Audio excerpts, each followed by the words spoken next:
In the 5 weeks since Libyan revolutionaries captured Muammar Gaddafi's son, Saif Al-Islam Gadhafi, few Westerners have been allowed to visit him. Militiamen caught Gaddafi on November 19th, and ever since they've held him in the city of Zintan.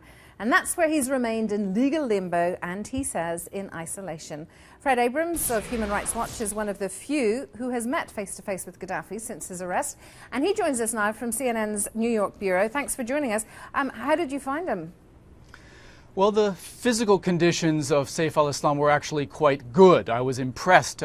His captors in Zintan, he said, were giving him enough food. He was seeing a doctor every week. He had an operation on his wounded right hand. And I even noticed a kind of rapport he had with his captors, the guards in Zintan. He seemed comfortable physically. The issue, of course, that we've raised is his access to a lawyer. And he's facing very serious charges in the International Criminal Court, charges potentially in a Libyan court, and so we're saying he has the right and should be given that lawyer immediately.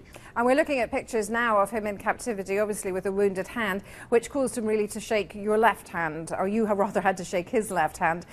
Some amputations, we understand.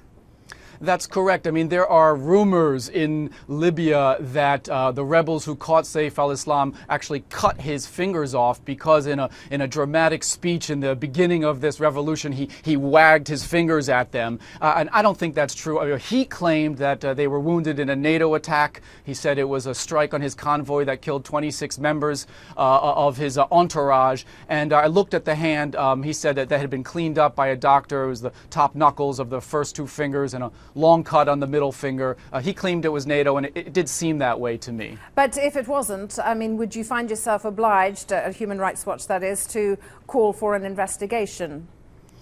Well, I mean, if he's claiming it was NATO, I mean, you know, certainly, if he has a lawyer, let me put it that way, a lawyer should raise these issues, and if there's any serious allegation of maltreatment or abuse, then absolutely it must be investigated. The revolution was about changing the practices of Saif's father, in fact, and giving detainees their rights, giving them access to a lawyer, a fair trial, stopping torture. So if he has that lawyer, he should make any appeals if they claim that abuse did take place. And what is the status with the lawyer, and what is the legal procedure now? I mean, what does the International Criminal Court want to see? Can he be tried in Libya, for example?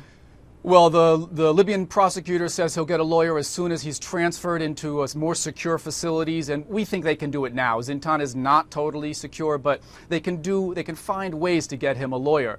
The key issue is, will Libya transfer him to the International Criminal Court? And under the Security Council resolution that authorized the ICC investigation, they are obliged to do so. They are obliged to surrender him to The Hague. But if they don't want to do so, they can appeal. They can make a legal submission arguing, we will give him a fair trial inside Libya. They can do that, and the judges will decide. And we're calling on Libya to follow those procedures, at least make the submission if you want to try him domestic.